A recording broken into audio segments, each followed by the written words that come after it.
আপনি 1000 ছেলের উপরে জরিপ চালান, ওদের সমস্ত সারা দিনের ব্যস্ততার মূল আকর্ষণ নারী।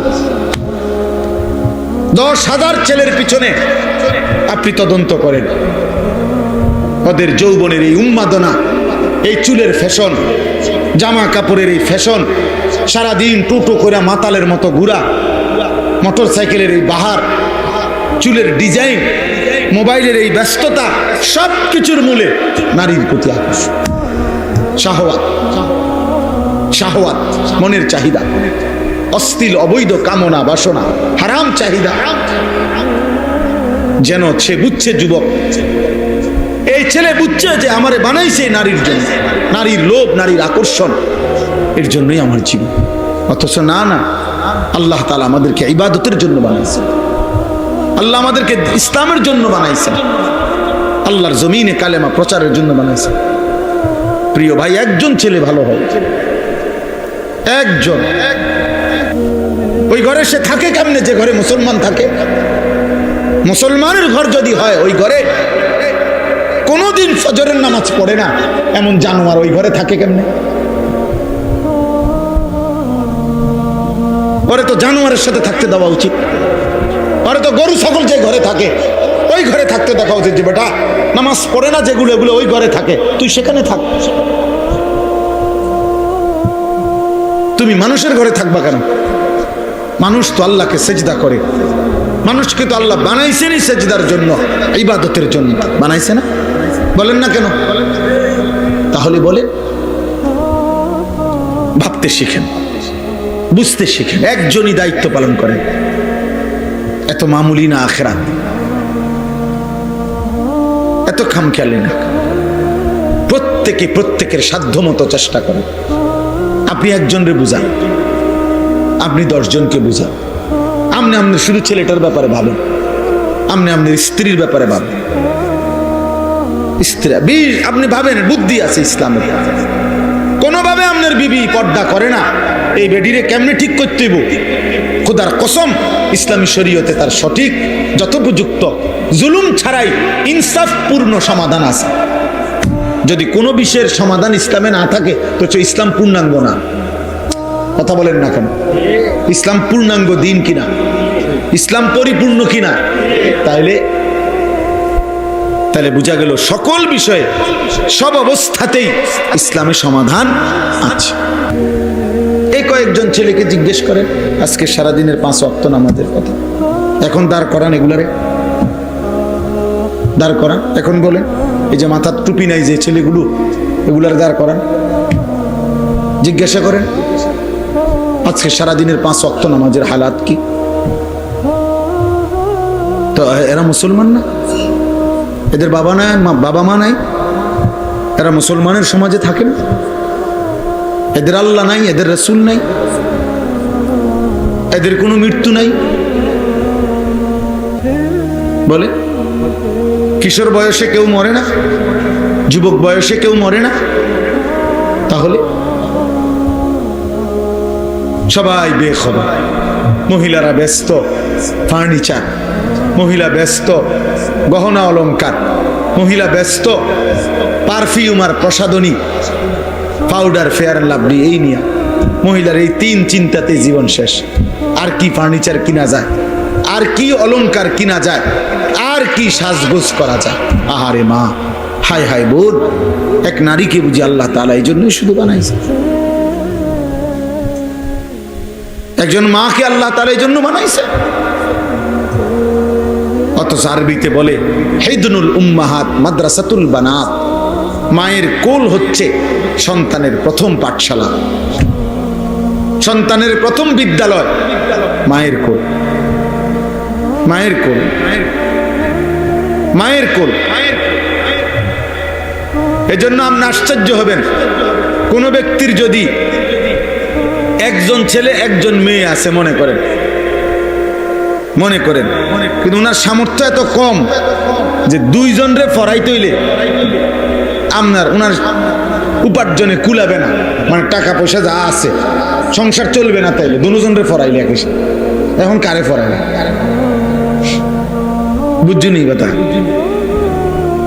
মানে ছেলে একজন মেয়ে একজন, সন্তানের দুইজন। এখন উনি যদি দুইজনরে পড়ায়, ওনার কি হবে না? সংসারের অন্য খরচ চলবে না। তাইলে দিন শিখাবে কাকে? এই দুইজনের মধ্যে মেয়েটাকে।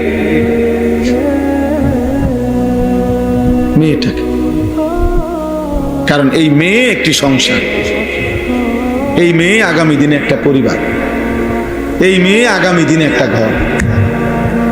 ইন্নামা ইউরিদুল্লাহু লিইউযহিবা আনকুমুর রিজসা আহলাল বাইত।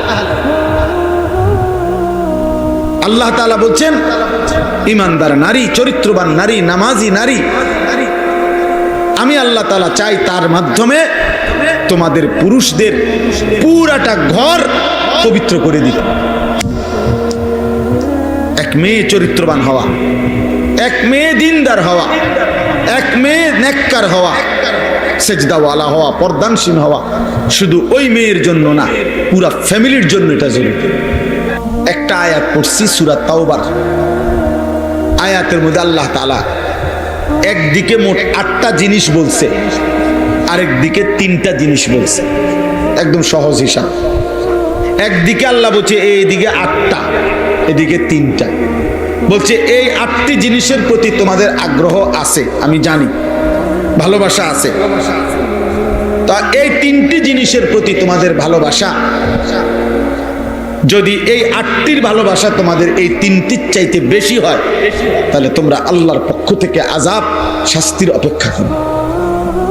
এই কথাইটা এনে নিয়েছি, আপনি একদম সহজে বুঝবেন। আল্লাহ তাআলা বলেন, কুল ইন কানা আবাউকুম, 1 নাম্বার তোমাদের পিতা মাতা। পিতা মাতার প্রতি মানুষের ভালোবাসা আছে কিনা? কথা বলেন না। এটা হারাম? হারাম না। 2, ওয়া আবনাউকুম, তোমাদের সন্তানদের প্রতি ভালোবাসা।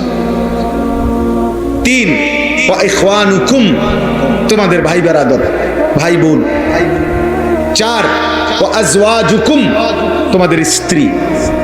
5, ওয়া আশিরাতুকুম, তোমাদের আত্মীয় স্বজন। কয়টা হলো? 5টা। তোমাদের বাবা মা, তোমাদের সন্তানাদি, তোমাদের ভাই বেরাদর, তোমাদের স্ত্রী, তোমাদের আত্মীয় স্বজন।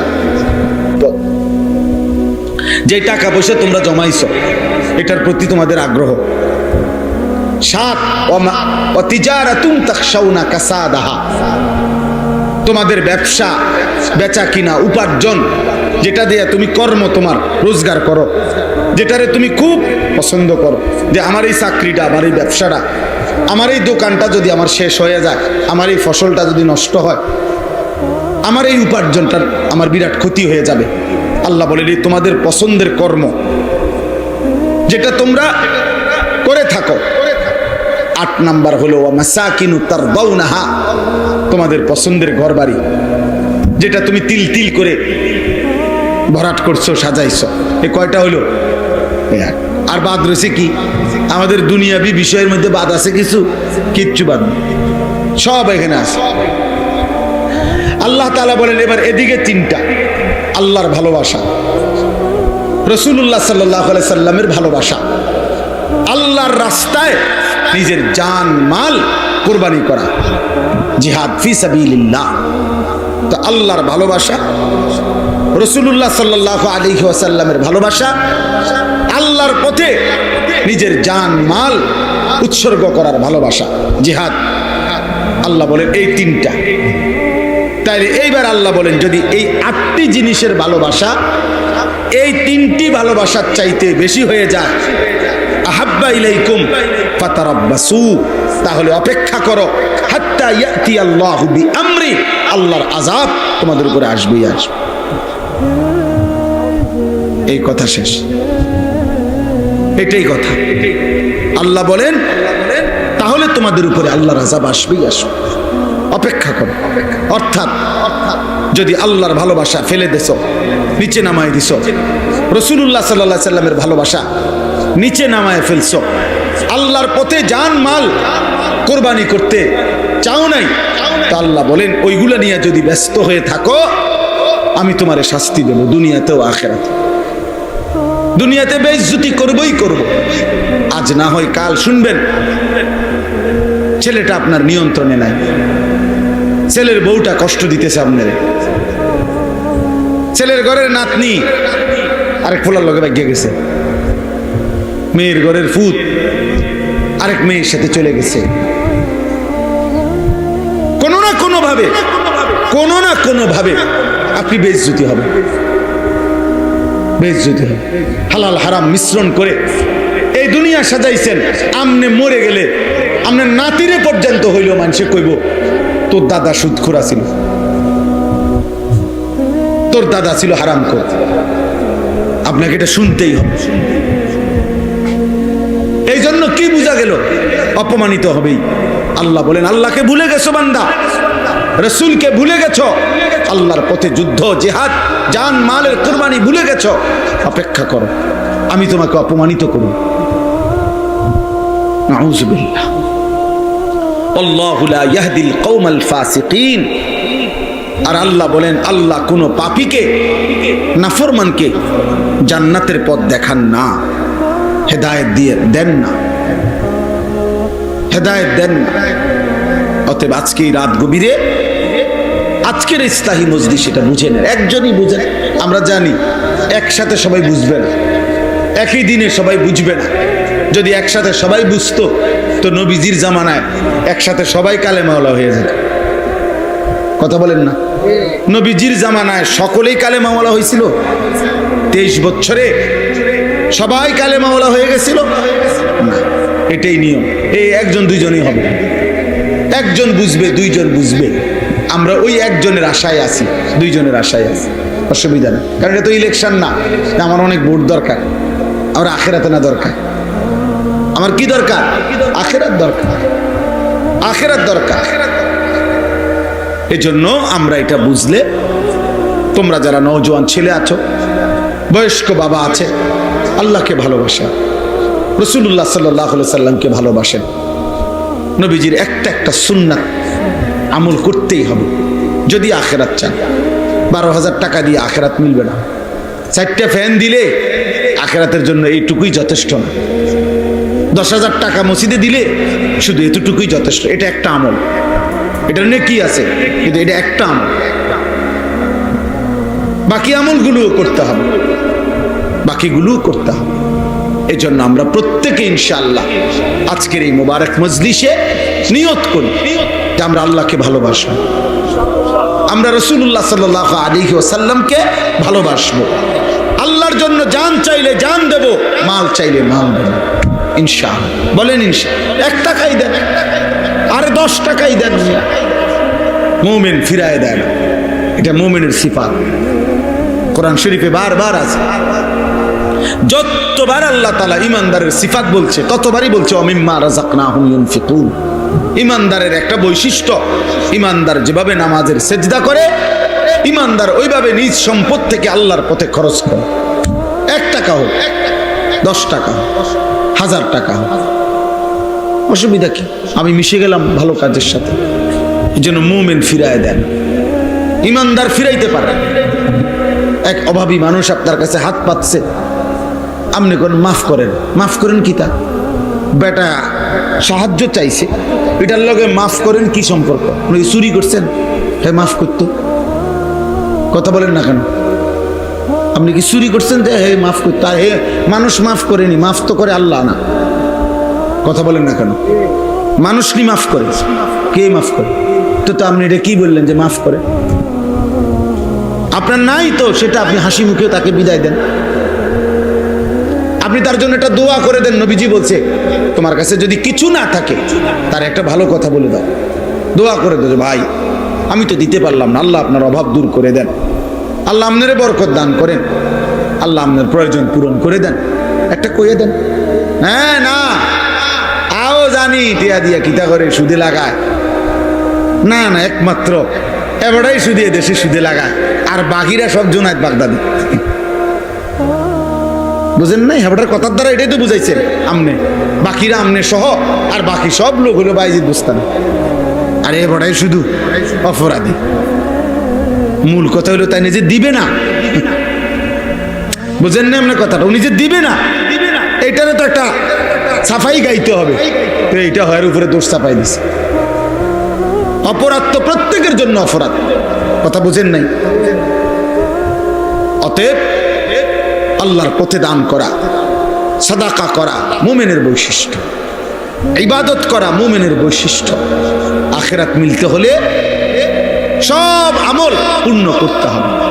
আল্লাহ তাআলা আমাদেরকে তৌফিক দেন, কবুল করেন।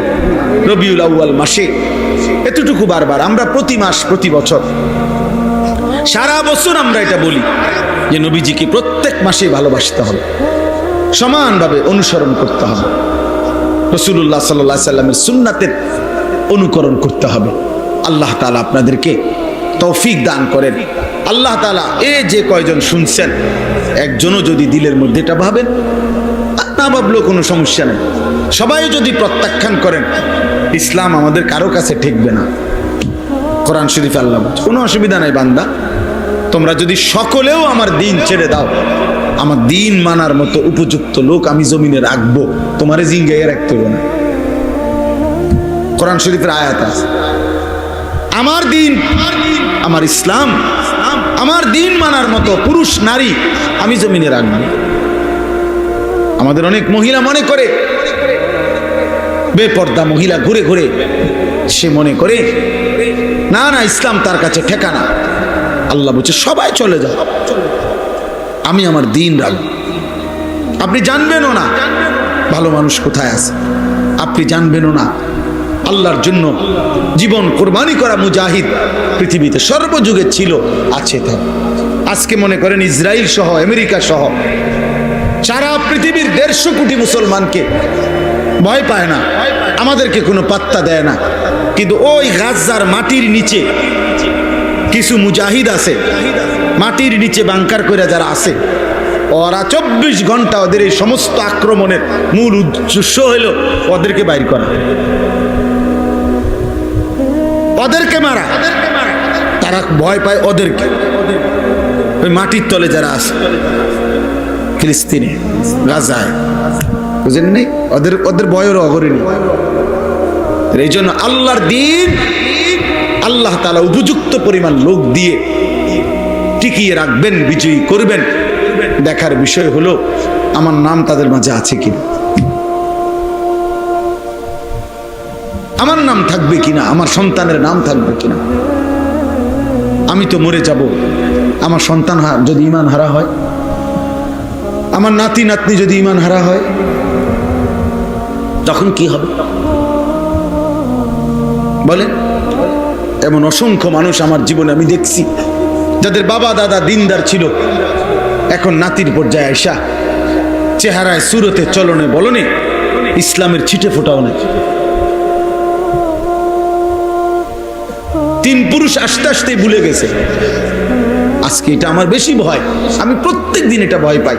এই যে সমস্ত ছেলেরা এখন নওজোয়ান 18, 20, 25, 30 বছরের, এরা যেই পরিমাণ গুনাহ নাফরমানি করছে, রাত নাই দিন নাই, নারী, ছবি, মোবাইল, মোটরসাইকেল, ঘুরাফিরা, আড্ডা, বেহায়াপনা। আহারে, এদের হাতে এদের পরবর্তী সন্তান বংশধর যখন আসবে, ওরা কি শিখবে, কি জানবে, কি করবে? একজন ভাবে। ওই যে আমরা গ্রাম দেশে একটা কথা বলে, ফুতে বাফের বলে, গ্রাম্য কথা আর কি, বাফেরে কন্যাইতে আছে, মারতেছে, তো মারতে মারতে কোন গাছের কাছে আনছে, এটা গ্রামে শুনছি।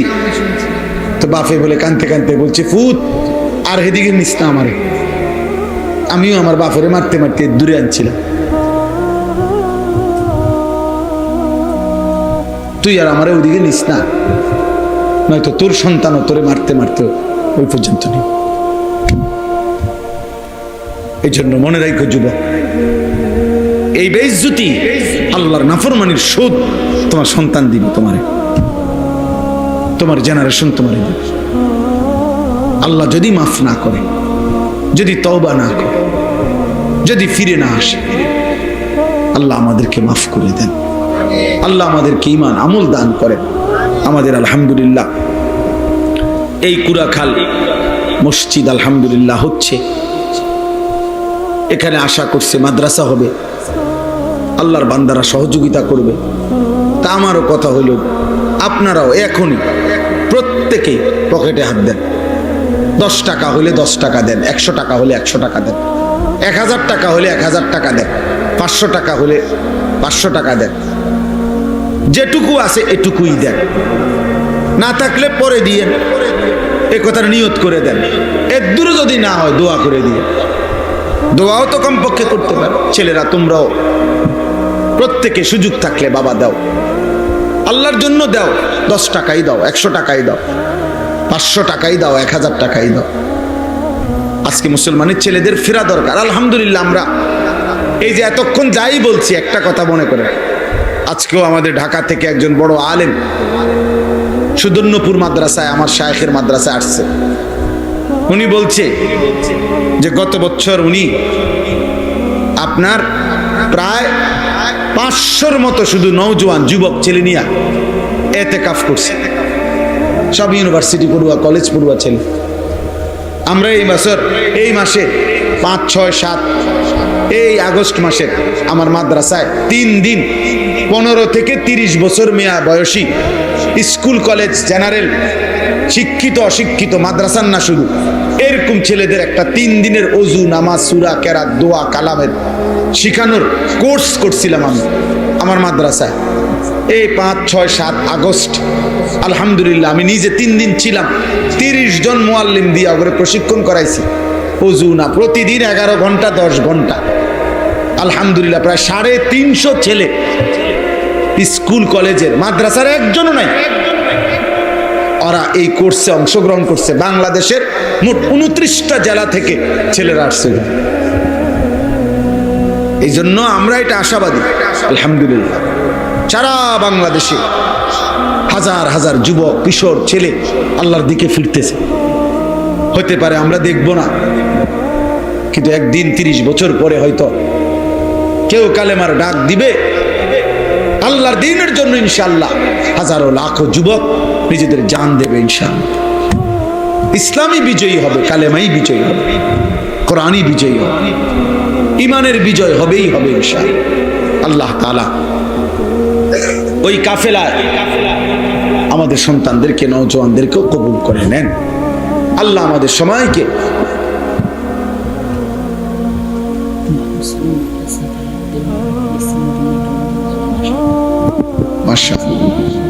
জি জি। তো এই জন্য আপনারা প্রত্যেকে ইনশাআল্লাহ, এটা জরুরি কথা আজহার বলল যে অর্থাৎ আমরা প্রতিনিয়ত এই গাজা ফিলিস্তিনের মুসলমানদের জন্য ওলামায়ে কেরাম প্রতিনিয়ত তাদের জন্য ত্রাণ, সাহায্য, সহযোগিতা পাঠায়। তো বলল আমাদের এই বাবুস সালাম মাদ্রাসার থেকেও ওনারা ইন্তজাম করে পাঠাবে, আপনারা ওইখানেও শরীক হইবেন। নিয়মিত যেটুকু হয়, যার যেটুকু ভালোবাসা, ওদের জন্য আপনারা সহযোগিতা করবেন। আল্লাহ তাআলা আমাদেরকে তৌফিক দান করেন। আপনাদের এই মসজিদ, আপনাদের এখানে যেন একটা মাদ্রাসা হয়, একটা মসজিদ সুন্দর বড় সড়ো হয়, আল্লাহ যেন কবুল করে। আমার মাদ্রাসা আছে কুমিল্লা ক্যান্টনমেন্ট, ময়নামতি। আলহামদুলিল্লাহ আমার অনেক স্বপ্ন, আশা, মালিক যদি হায়াত দেয়, আমার একটা আশা যে বাচ্চারা দিন শিখতেছে, প্রায় 500 ছেলে আমার মাদ্রাসা আছে, 34 জন শিক্ষক কর্মচারী। আমি আলাদা আর একটা ভবন করতে চাচ্ছি মাদ্রাসার জন্য, আরো জায়গা, অর্থাৎ যেখানে স্কুল কলেজ ইউনিভার্সিটি শিক্ষিত অশিক্ষিত দিন মজুর ঠেলাওয়ালা গলিওয়ালা সব পড়বে। যার আমার স্লোগান হইল যার সময় যতক্ষণ দিন শিখবে ততক্ষণ। শেষ কথা। 3 ঘন্টা আমাদের সময়, 3 ঘন্টার জন্য কিছু শিখবে।